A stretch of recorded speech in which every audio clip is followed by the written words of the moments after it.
presenza, con cui tutti i parroci, capitolo, ringraziare le autorità e soprattutto ringraziare voi, ringraziarvi perché sentite, come sapete, questa tradizione della notte si rinnova anche con il contributo importante che non dà l'amministrazione, lo dà la città di Sassari. Sono i soldi della città di Sassari che attraverso l'amministrazione vengono a contribuire a questa importante tradizione che ci ricorda la solidarietà attraverso l'amore per il nostro patrono. Ora, nel ringraziare e salutare, consentitemi però di assumermi la responsabilità come sindaco, di ringraziare, ripeto, ringraziare, anche per ristabilire equilibrio rispetto a tutte le speculazioni, le cattiverie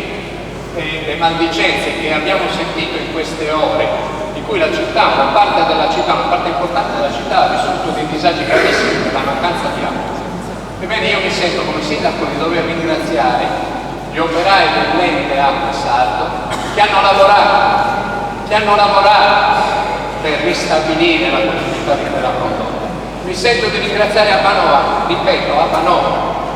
perché comunque con i suoi operai, con i suoi tecnici, ha contribuito con gli autobotti a cercare di lenire i disagi della nostra città, di quella parte di città che era senza acqua. Mi sento di ringraziare la nostra protezione civile, il nostro corpo di barracelli, i nostri comando del vigili e tutti i vigili urbani che hanno contribuito con gli autobotti, con l'assistenza, a dare sollievo a un disagio gravissimo che in questi giorni ha sofferto la nostra città. Come sindaco, ripeto, per ricompensare, per dimostrare che Sassari è una città che sa riconoscere, non è fatta solo di speculazione e saccallaggio, ebbene di ringraziare quanti hanno lavorato per cercare di alleviare